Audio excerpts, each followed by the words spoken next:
A mountain man placed a notice asking for help with cooking and housework. A pregnant widow answered it. When he asked her name, she gave it. He dropped his mug. His face drained. The name haunted him. The trail was already hard by the time the sun cracked over the tree-tipped ridges and the woman's boots were soaked through. There was a tremble in her step, but she never paused. A cold mist was moving off the valley, and her coat, worn thin around the seams, hung heavy from yesterday's rain. Still, she walked. One arm held tightly across her rounded belly. The other clutched a battered satchel.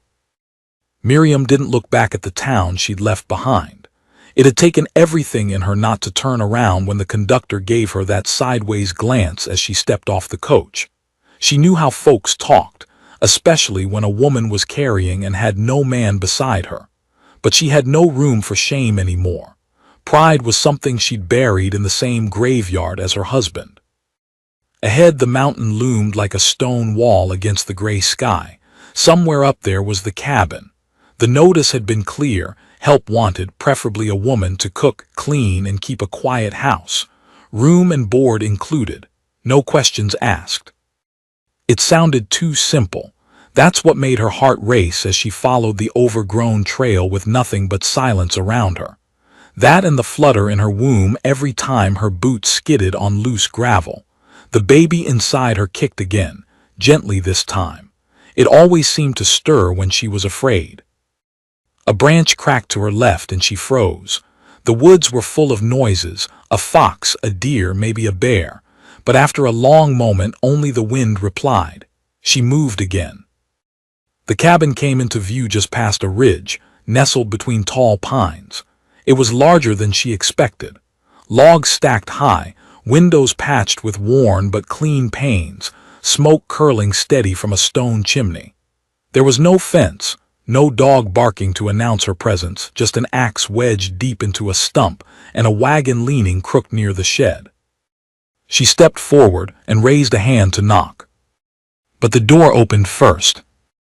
He filled the frame like a shadow, tall, bearded flannel shirt unbuttoned at the collar, sleeves rolled. His hands were calloused and still damp, likely from chopping or hauling water. His eyes, though, were clear and alert, not unkind but sharp. "You the one from the posting?" His voice was deep and gravelly, like it hadn't been used much lately.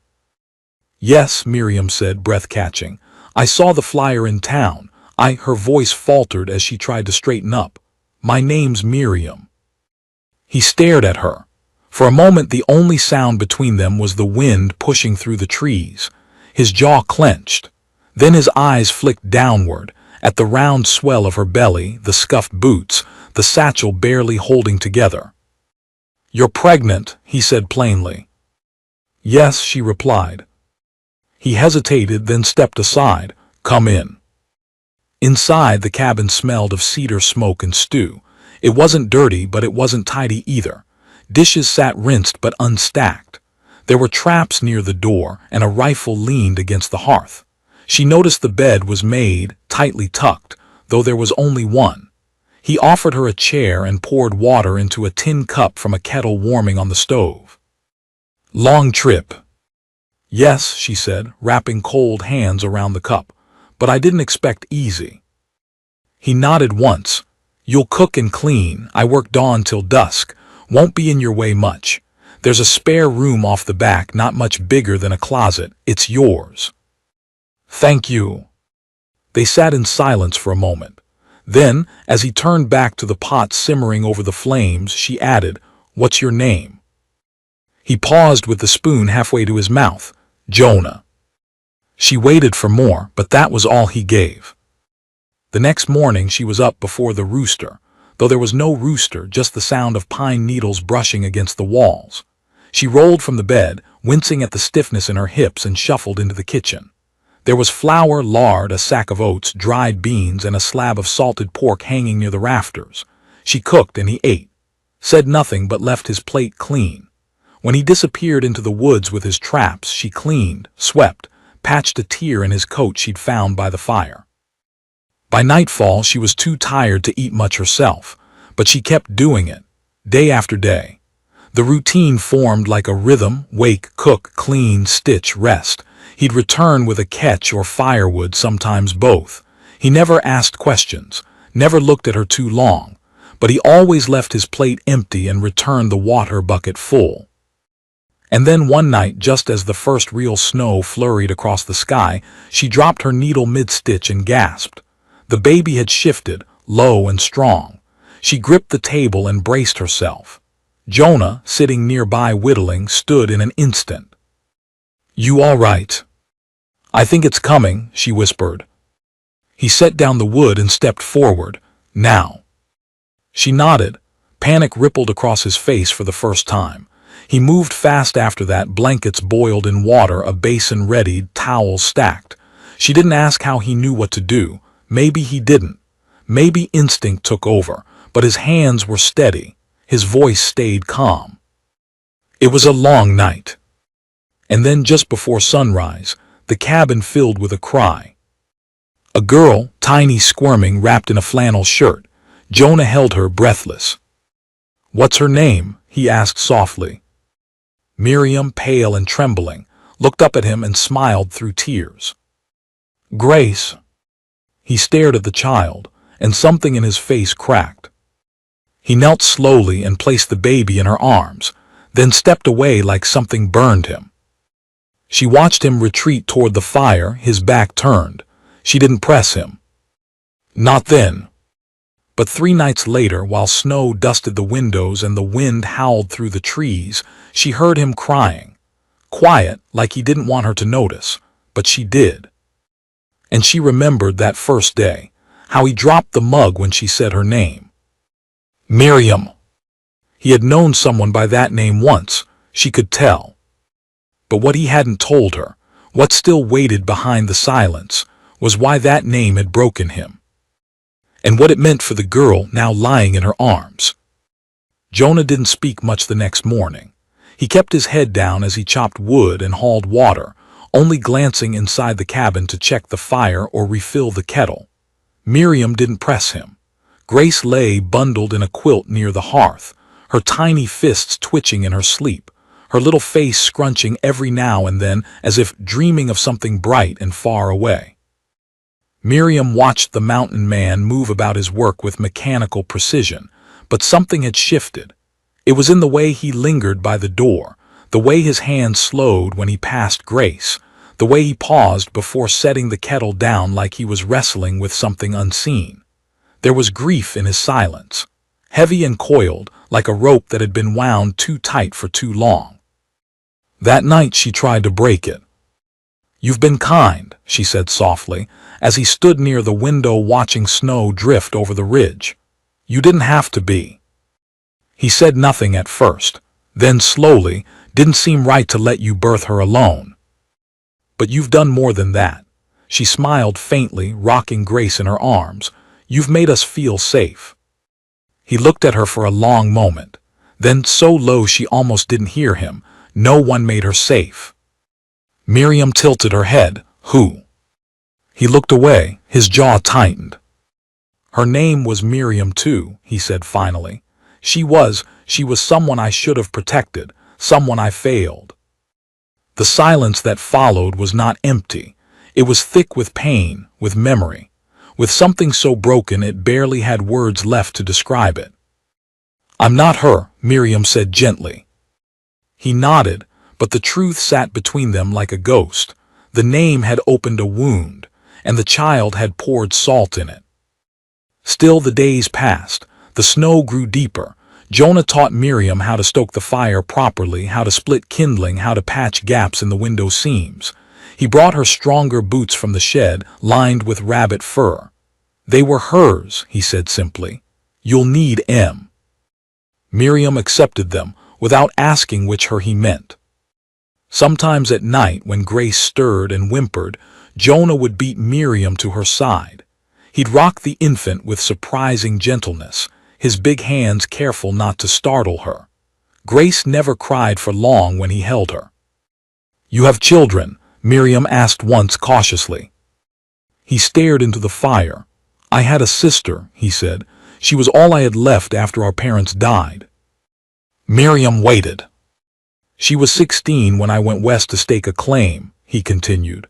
I sent money back, not much but enough. I thought I'd send for her soon. He exhaled, eyes dim.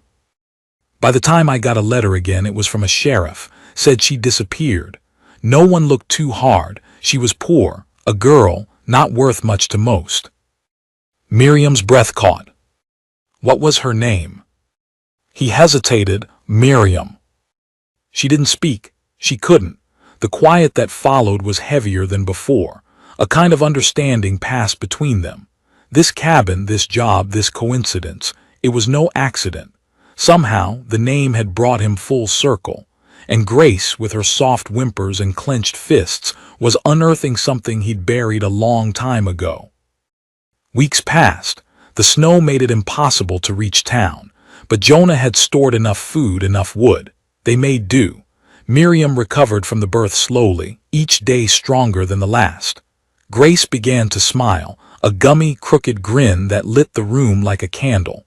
Jonah built her a cradle from pine logs, carving tiny flowers into the corners.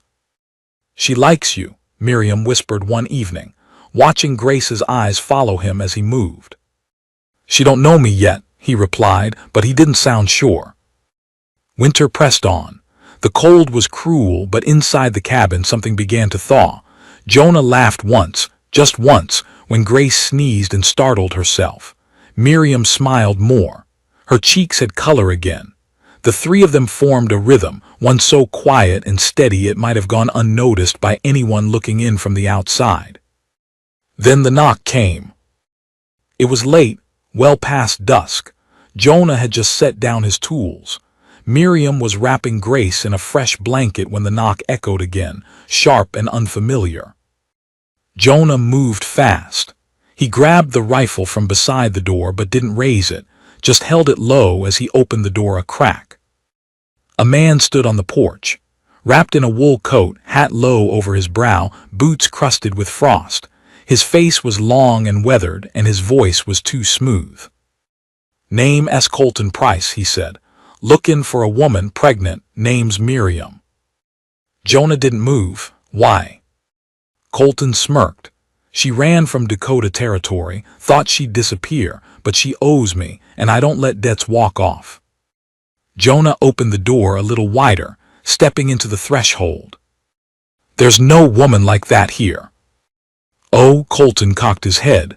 "Then what's that crying I hear?" From inside, Grace let out a soft wail. Jonah's fingers tightened on the stock.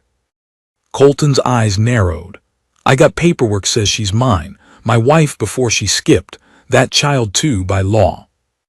Behind Jonah, Miriam stepped forward, holding Grace close. Her face was pale. "I'm not your wife," she said, voice trembling. "You forged that paper, you beat me. You left me near dead. I fled because the sheriff wouldn't listen." Colton smiled. "Ain't no law up here, sweetheart." Jonah stepped between them. "You need to leave." "I ain't leaving without her."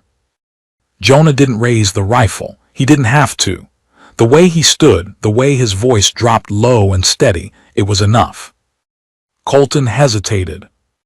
"You think you can keep me from what's mine?" he spat.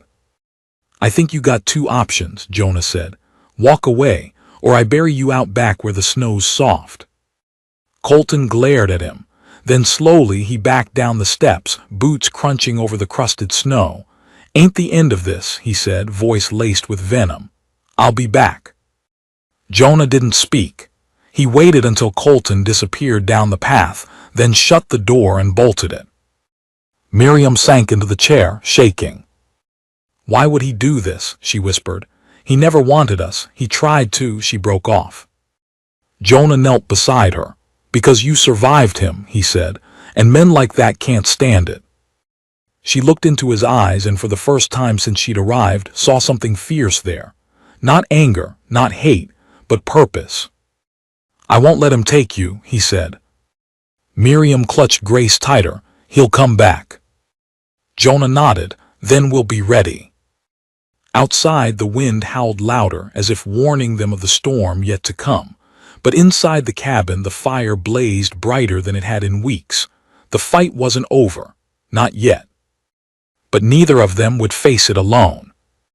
The next morning brought silence. The kind of silence that doesn't bring peace but instead hovers like a warning, a breath held too long. The tracks in the snow leading away from the cabin had already begun to fill, but Jonah followed them anyway, eyes scanning the woods, every muscle drawn tight. He didn't expect Colton to be far. Men like him didn't bluff and didn't forget, especially not when their pride had been bruised. He returned by noon with no sign of the man, just a tension that hadn't eased. Miriam met him at the door, Grace bundled in a sling around her chest.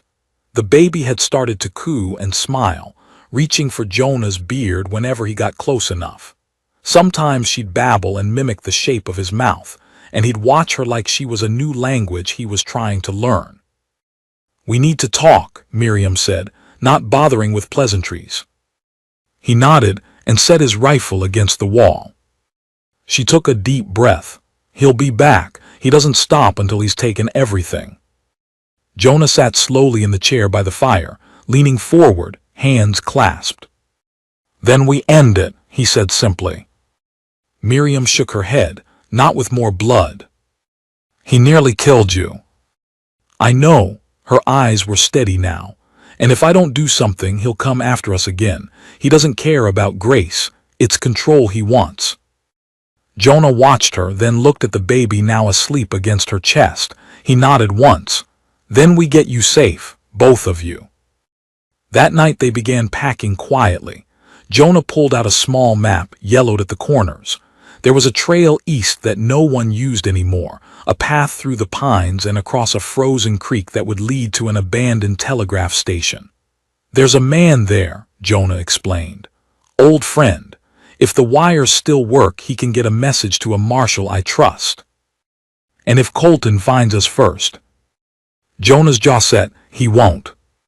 But he did. They left before dawn.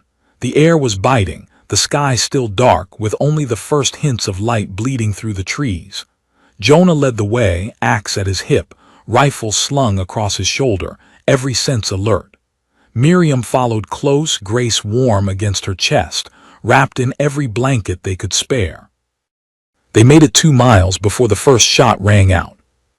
It cracked through the trees like a whip, and Jonah spun, dropping to one knee, eyes scanning. Another shot. Snow kicked up a few feet from where they stood. "Down," he barked. Miriam dropped behind a fallen log, shielding Grace. Jonah moved fast, circling wide through the trees, silent as a shadow. He spotted the glint of metal first, then the shape. Colton, crouched behind a rock ledge, rifle in hand. Jonah didn't hesitate. He circled closer, heart pounding. But as he raised his own weapon, a sound stopped him, a cry, "Grace," sharp and sudden. Colton heard it too. "Sweet music," he called out. "Makes a man want to come home, don't it?" Jonah stepped out from the trees. "You don't get another warning." Colton turned, grinning. "I didn't come for a warning, I came for what's mine." "She ain't yours." "Paper says she is." "That paper's trash. Everyone knows it. You think a judge'll side with you over a widow with a child and scars to prove what you did?" Colton's smile faltered. "You think they'll believe a mountain man over a businessman?" Jonah didn't move. "We don't need a court to settle this." Colton's hand twitched. Jonah saw it. The third shot never rang out. Because Jonah moved first. He fired low, deliberate. Colton dropped his rifle with a scream, clutching his shoulder, snow already dark with blood. Jonah advanced slowly, boots crunching with every step. "Listen," Jonah said, voice low, even. "You come near them again, I won't miss your heart." Colton's eyes burned with hate. "This ain't over." "It is if you stay away. There's a marshal who will be glad to hear from me. I got more friends than you think. And if I don't make it back, Miriam's got everything she needs to see justice done." Colton spat. "You think she'll make it in this wild without you? She's stronger than you'll ever be." Jonah turned and walked back into the woods without another word. They reached the station that night, cold and shaken. The old friend, a wiry man named Amos, barely blinked when he saw Jonah and the woman behind him. He simply opened the door wider and pointed to the fire. "You look like death," he muttered. "That baby hungry." They nodded. Amos had milk, canned goods, and more blankets than seemed possible for one man to hoard. "Got a wire that still works, too," he said. "Just don't send too many letters. The birds get nosy." Miriam stayed quiet while Jonah wrote. The message was simple, one line.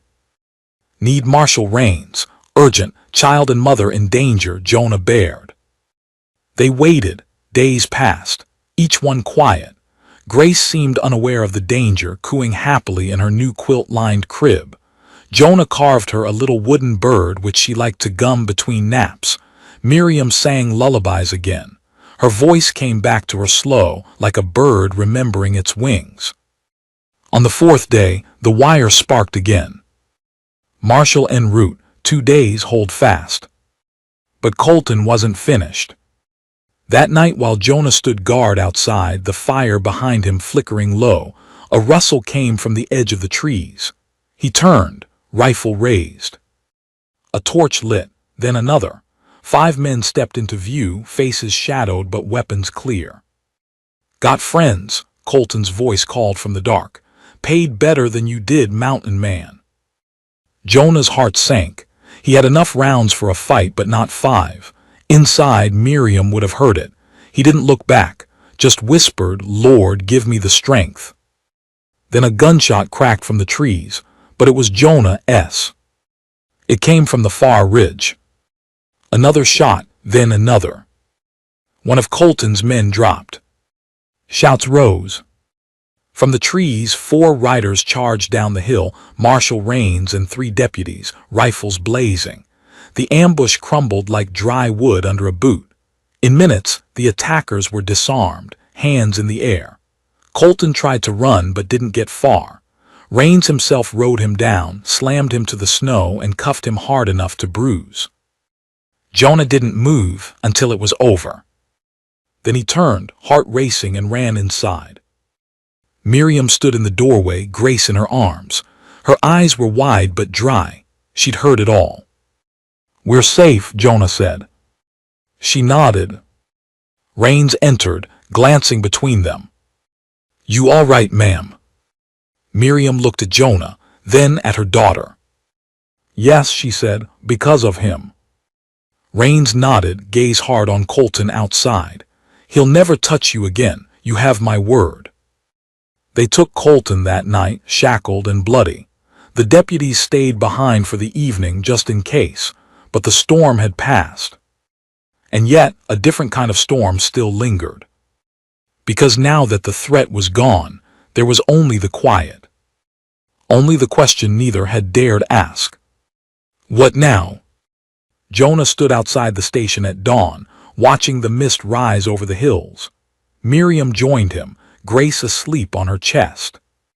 "He's gone," she said softly. He nodded. She hesitated. "Do you want us to go now?" Jonah looked at her, really looked, and for the first time in a long time his voice didn't sound like gravel. "I don't want to be alone again." Miriam's breath caught. Neither of them said more. They didn't need to. The snow melted slower than usual that year, reluctant to release its grip on the land.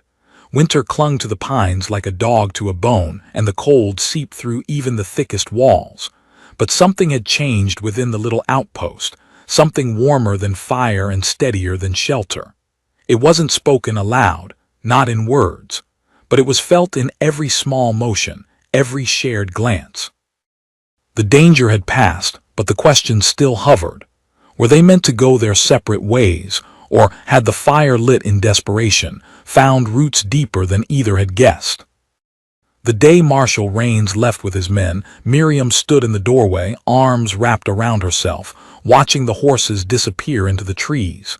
She didn't cry. She didn't wave. She simply watched, heart in her throat, because she knew what came next. The decision. Amos stayed quiet, but his eyes missed nothing.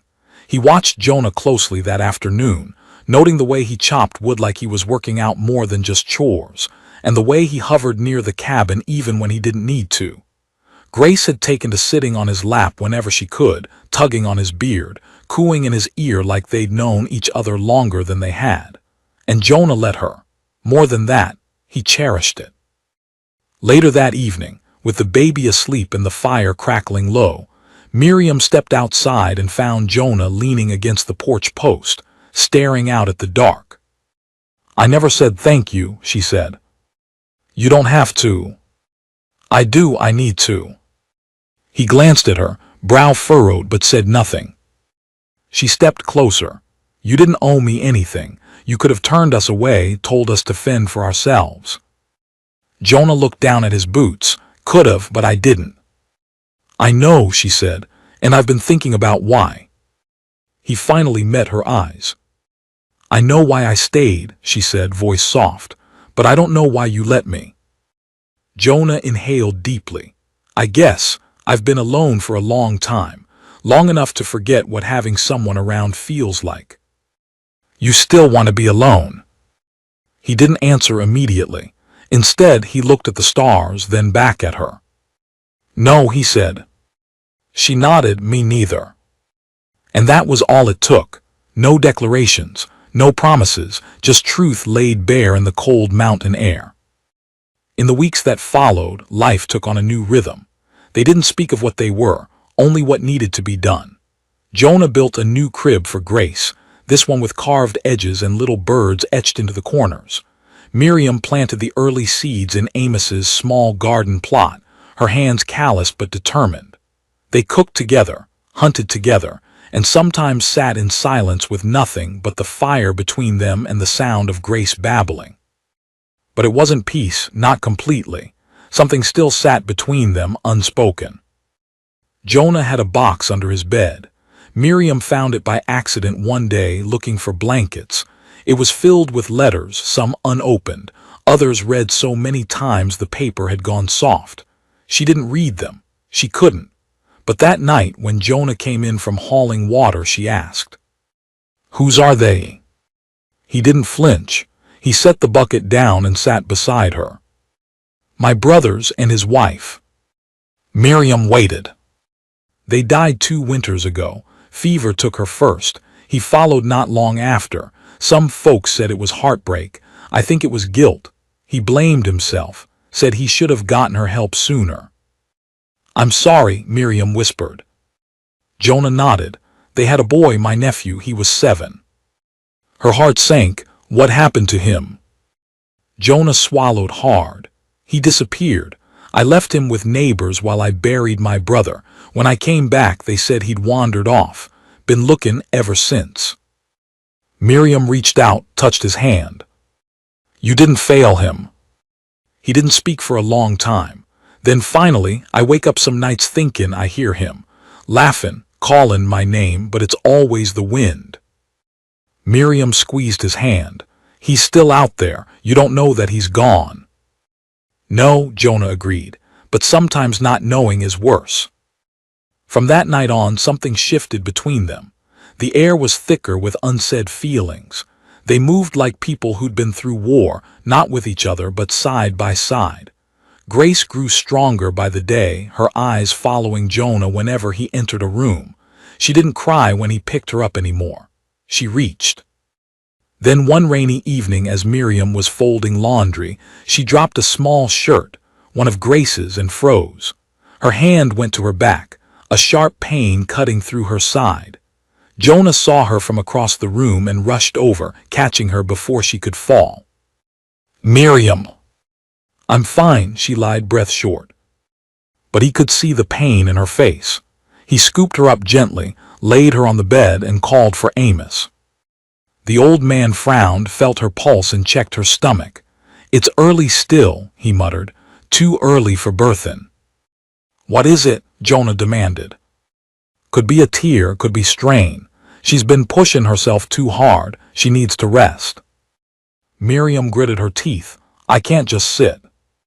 "You will," Jonah said firmly. "You will, or I'll sit on you myself."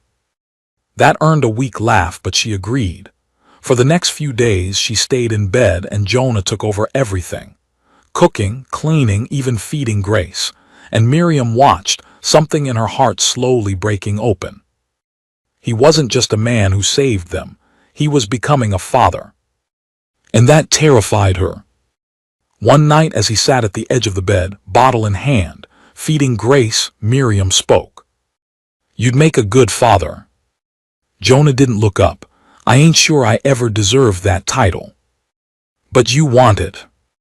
His eyes met hers, more than anything. She swallowed. "What if I'm not enough?"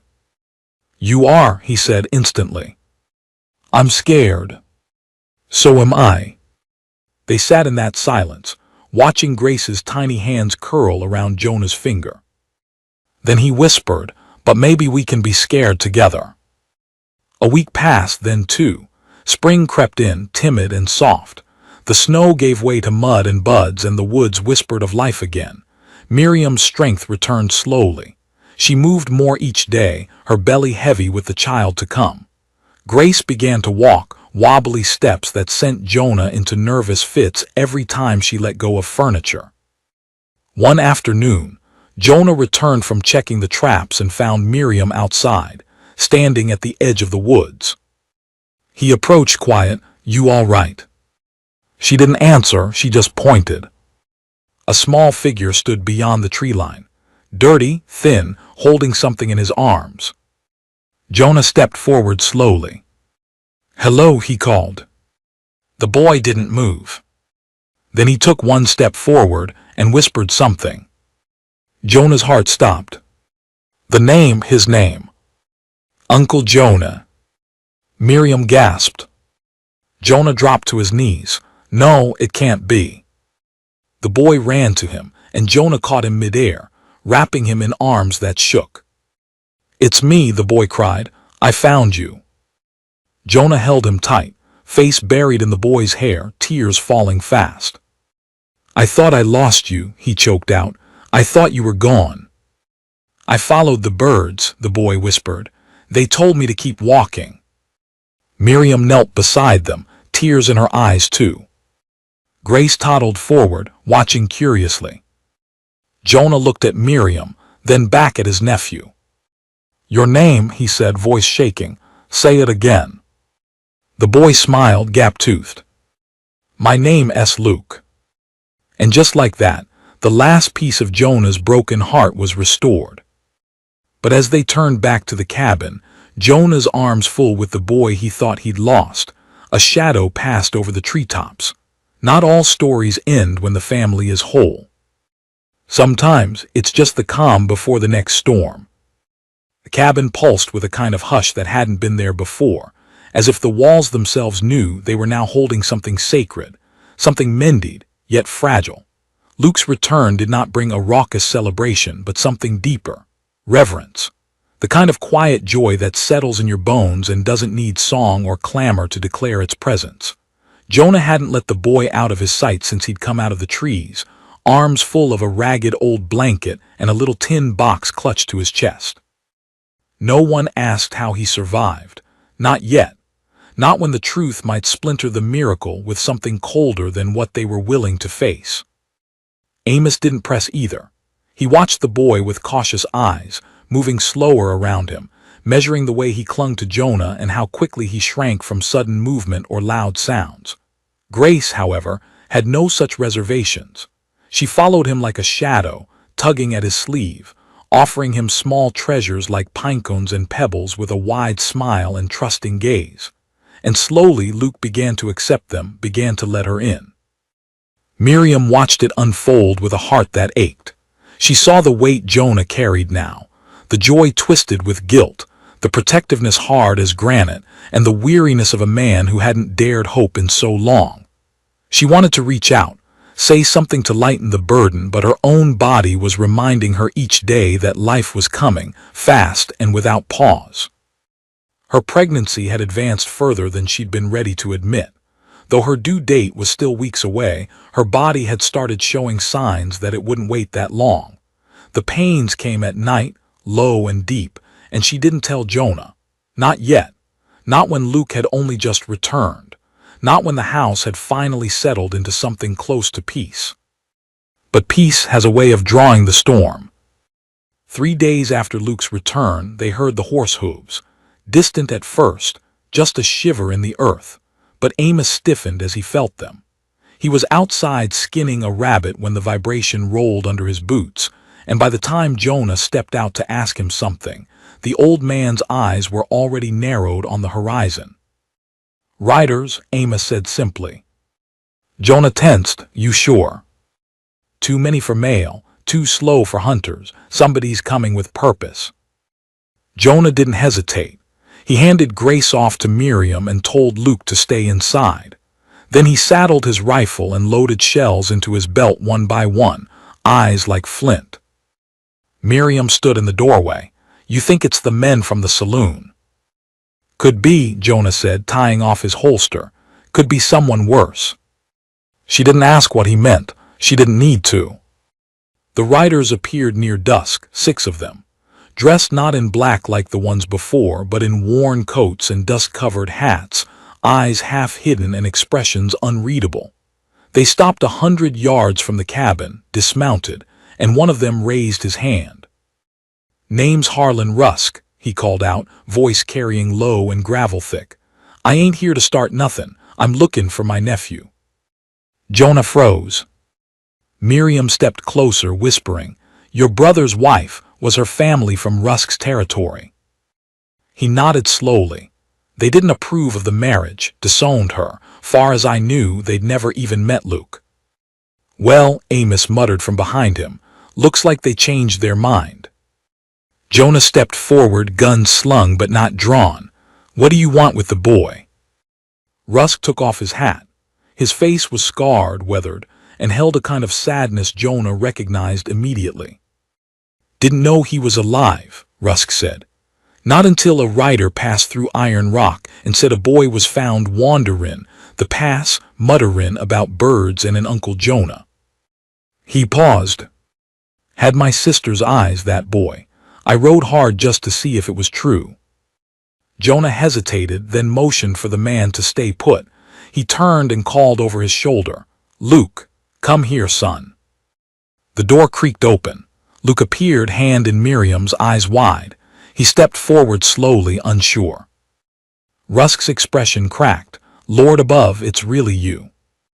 Luke didn't move. Jonah crouched beside him. "Do you know this man?" Luke shook his head.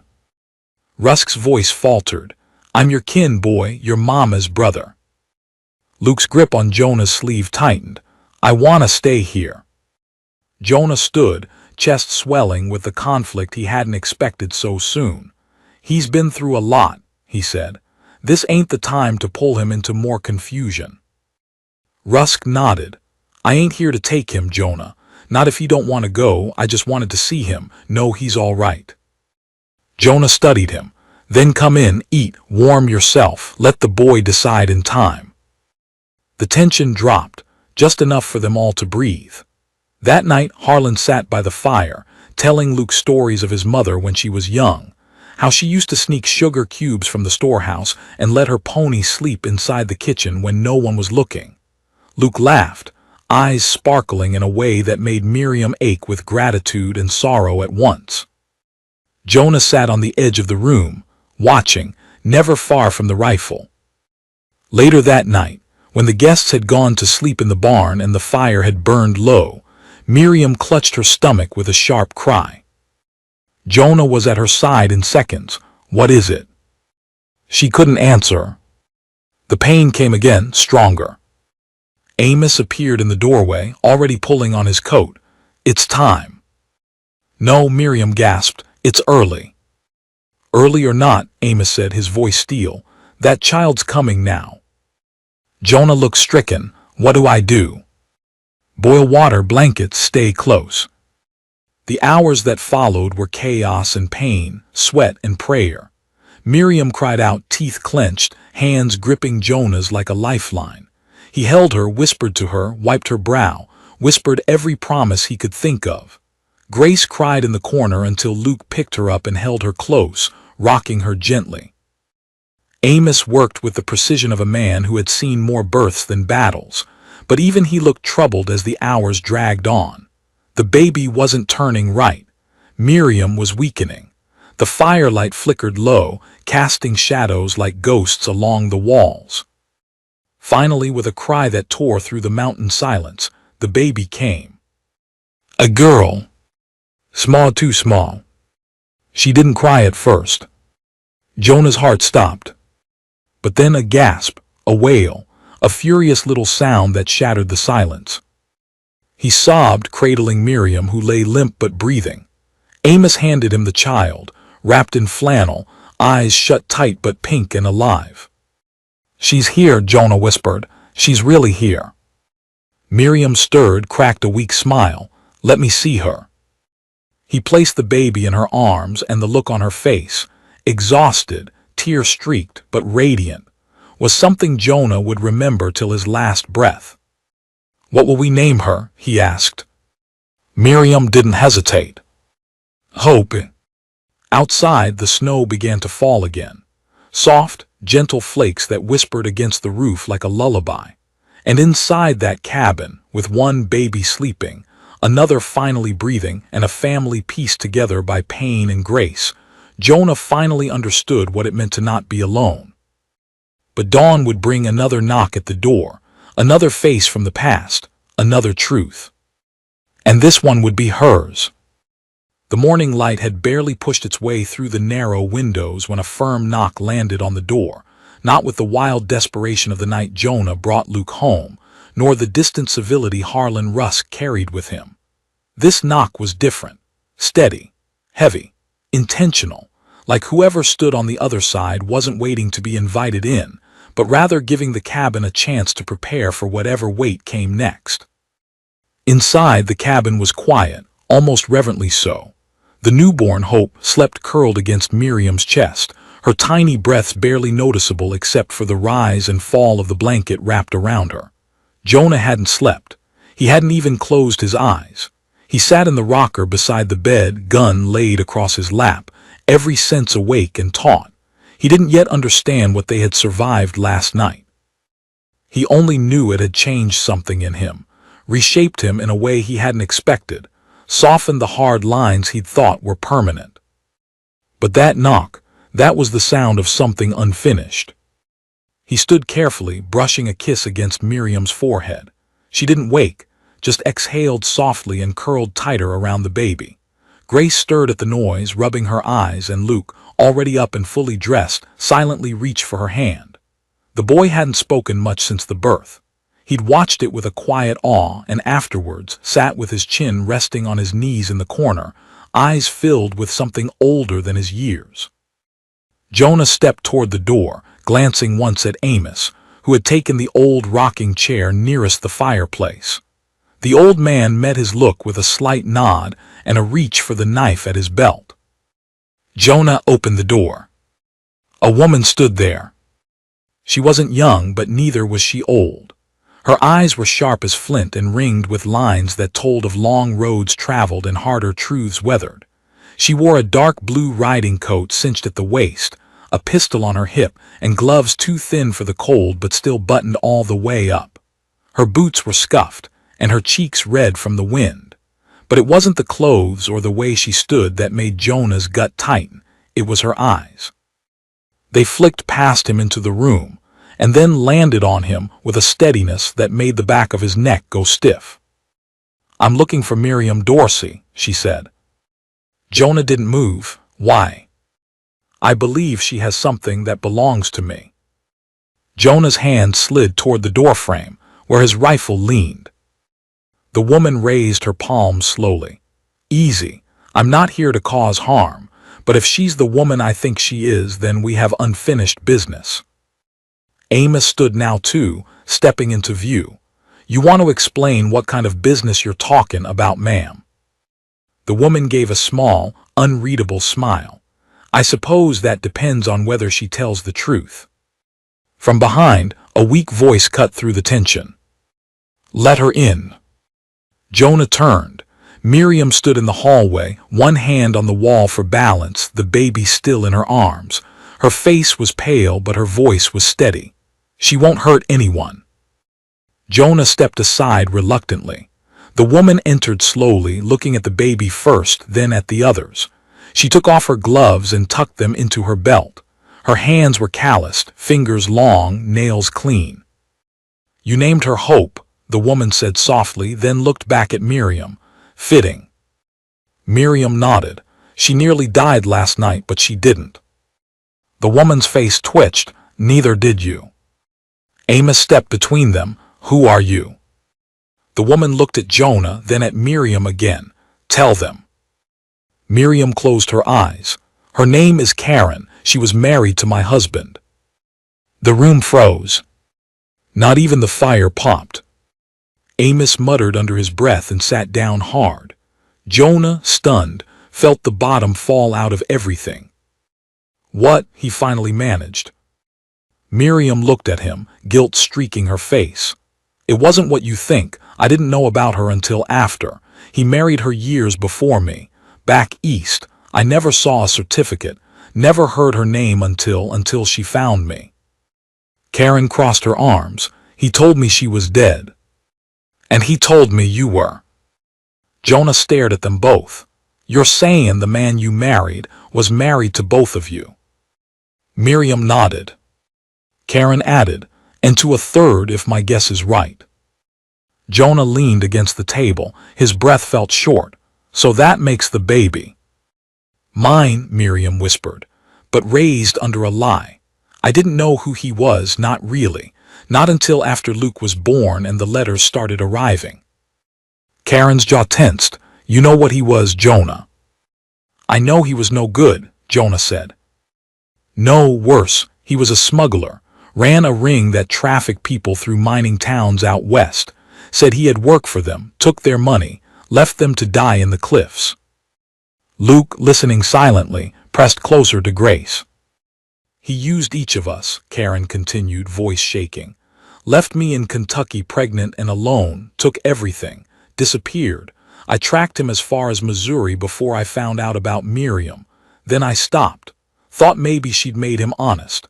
Then I found out about the fire, the boy, the money he took from those men in Timber Rock." Miriam covered her mouth. Karen's eyes softened. "I'm not here to hurt you. I came because I heard what you did, how you saved the boy, how you left everything behind. I needed to see it, needed to know if you were who he said you were." Jonah's throat burned. "And what did he say?" "That she was good," Karen said simply. "That she deserved better than him." Miriam sat down slowly, her body still weak from labor. "Why now?" Karen looked down at the baby again. "Because this is the first time I ever saw someone live through what I didn't. You escaped him. I didn't.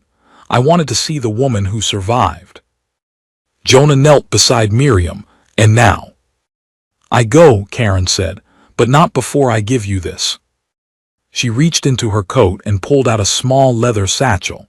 She placed it on the table and stepped back. "It's his, everything he ever wrote. The names, the money trails, the partners. If any of the people he hurt are still alive, they'll want justice. I figure it starts with you." Miriam reached out with a trembling hand and touched the bag. It felt like holding a ghost. Karen looked at the baby one last time, nodded, then turned toward the door. "You won't stay?" Jonah asked. "I've done my part," she replied. "The rest is yours." And just like that, she was gone. They stood in silence for a long time after, the crackle of the fire the only sound between them. That night, after the children were asleep and the baby fed, Jonah sat beside Miriam on the bed. She held the satchel on her lap, unopened. "You gonna read it?" he asked. "Eventually," she whispered. He took her hand. "You're not her, you're not him, you're you, and I'm here, I'm not going anywhere." Tears spilled quietly down her face. "I didn't want you to find out like that." "I'm glad I found out at all," he said. "Now I know what we're fighting against." She leaned into him. "You still want us?" "I never stopped." And in the quiet cabin with the fire burning low, they made a vow without speaking. One forged not in a church or before witnesses, but in fire, blood, and the kind of forgiveness that only love can birth. But they weren't out of the woods, because 3 days later, a telegram arrived from Timber Rock. The sheriff was dead. The outlaw crew had taken the town, and Luke's name was on a list they carried. The wind had changed. Jonah felt it before he saw anything, before the message was even read aloud. He'd been chopping wood out back, his flannel shirt soaked through with sweat despite the bitter air, when the mule arrived in a full-body lather, sides heaving like it run for its life. The rider, a boy not older than 12, slid from the saddle, breathless and pale as snow. He didn't waste time with pleasantries, just handed over the folded telegram and took off again without a word, the mule barely catching its wind before being urged on once more. Jonah didn't need to open it to know it wasn't good. The paper smelled like soot. The boy's face had said more than ink could. But he opened it anyway, standing alone beneath the pines as he read the words that would rearrange everything they had managed to rebuild. Sheriff Holloway dead, Timber Rock fallen, outlaws in control, searching for the Dorsey boy. His grip on the telegram tightened until it crumpled. He knew the men behind it. Not just by name, but by the way they moved, the way they talked, the way they shot. They weren't strangers. They were men Jonah once rode with. Back before the mountain swallowed him, before the guilt changed his name, before Miriam. And if they were hunting Luke, it meant something far worse than what the words on that telegram could contain. It meant they were unraveling the lie that had kept this family safe. He strode into the cabin, his boots like thunder across the floorboards. Miriam was rocking Hope, humming softly under her breath. She looked up at the sound of his approach, her face still lined with exhaustion but glowing with a serenity she'd earned. Jonah handed her the telegram. Her hands shook as she read. "They know," she whispered. "They know," Jonah repeated. Luke, who had been helping Amos peel apples at the table, looked up sharply. "What do they want with me?" Amos exchanged a glance with Jonah, but didn't answer. Miriam stood slowly. "You said you deburned all the papers, the records, the money trail." "I did," Jonah said, "but some things don't stay buried." Luke moved closer to Miriam, his young face shadowed by something deeper than fear. "Is this about him, my father?" Neither adult answered right away. Finally Amos spoke, voice low and raspy. "It ain't about who he was, boy. It's about what he left behind, you." The room went still. Luke blinked slowly. "I don't want anything from him." "Don't matter," Jonah said. "They do." Amos pushed back from the table and stood. "We'll have to move fast. They ain't just looking. They're sweeping, town by town." Miriam clutched the baby tighter. "They won't stop, will they?" "No," Jonah said. "Not until they get what they think is owed." Amos scratched at his beard. "You got 3 choices, run, hide, or fight." "I'm not running," Miriam said firmly, her voice steady even if her knees were. "Not again." Jonah looked at her. "Then we fight." That night under a moonless sky, Jonah saddled the horses while Amos laid out the weapons. A single rifle, a shotgun, 2 revolvers, and a collection of knives. They were outnumbered, outgunned, and outmaneuvered, but Jonah had something those men didn't. He had nothing left to lose. And he had the mountain. The plan wasn't to storm Timber Rock. That would have been suicide. The plan was simpler, dirtier, smarter. They'd lure them into the wild, into territory they didn't know, into traps Amos had been setting in those hills since before Jonah had even grown a beard. Luke wanted to come. He stood beside the saddle, fists clenched, jaw set. "I can help," he said. "I know how to shoot." Jonah crouched in front of him, hands on his shoulders. "You're 13. "I was 12 last week," Luke said. "That ain't better." "I still remember the fire," Luke said softly. "I remember him yelling. I remember her crying. I remember dragging Grace out through the window while the floor burned. Jonah looked into his eyes and saw a fire that hadn't gone out in years. You'll stay with Miriam, Jonah said, then added, you're the reason we're fighting, not the soldier. The boy didn't answer. He just nodded once and walked back into the cabin. By morning, Jonah and Amos were gone. They didn't ride straight into Timber Rock. Instead, they circled north, following the river fork that led into the cliffs. From there, they doubled back through the pine thickets where the wind howled like wolves and visibility dropped to feet. The outlaws would expect a direct confrontation. They'd never expect ghosts from the mountain. 2 nights in, they made camp near the Devil's Notch, a narrow gully that split into 4 deer trails, each leading to a dead end. Amos set traps at every entrance. Jonah spread soot across the ground to disguise movement. By dawn, the first scout appeared. Jonah saw him before the man knew he was being watched. Dressed in a leather duster, a long rifle slung across his back. He paused at the top of the ridge, scanning the forest like a man trying to remember a dream he'd had a long time ago. Jonah waited until he passed beneath a low branch and then dropped. He didn't kill him, just knocked him out cold and dragged him behind the rocks. They tied him there, gagged, and left a note pinned to his chest. Go home, you've entered the wrong man's woods. By the 3rd day, there were 10 of them. But Jonah knew these woods better than they did. He knew how the wind turned a whisper into a howl. He knew where the river ran fastest beneath a frozen crust. He knew where the cliff edges would break under weight. One by one they fell, not to bullets, to the mountain. By day 5, 3 men remained. And one of them was Boone Garver. The name hadn't been spoken in Jonah's mouth for near a decade, but he'd never forgotten it. Not after what Boone did in Dry Creek. Not after the girl who cried for 3 days straight. Boone didn't steal for gain. He stole for sport. And now he had Miriam's name in his hands. Jonah met him alone. No guns, no blades. Just a single lantern hanging from a crooked tree branch, and a voice that hadn't aged a day. Well, well, Boone said, stepping into the clearing, his eyes flickering with recognition. Ain't you a ghost? Jonah didn't smile. You shouldn't have come here. Boone spread his arms. You think I came for the boy? That was just bait. I came for you. I buried you, Jonah said.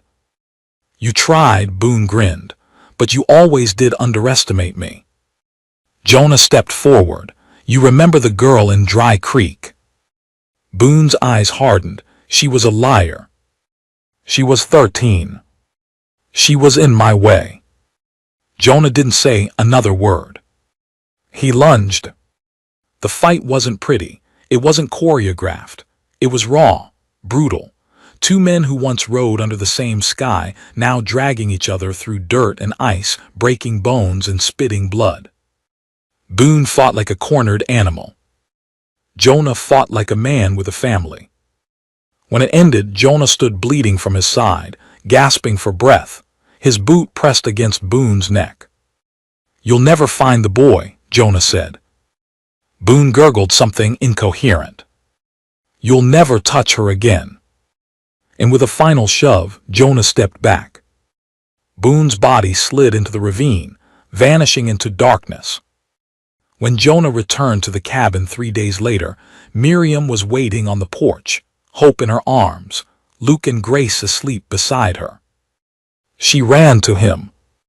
He collapsed into her arms, half-conscious, and she held him there until the tears came. Tears from him.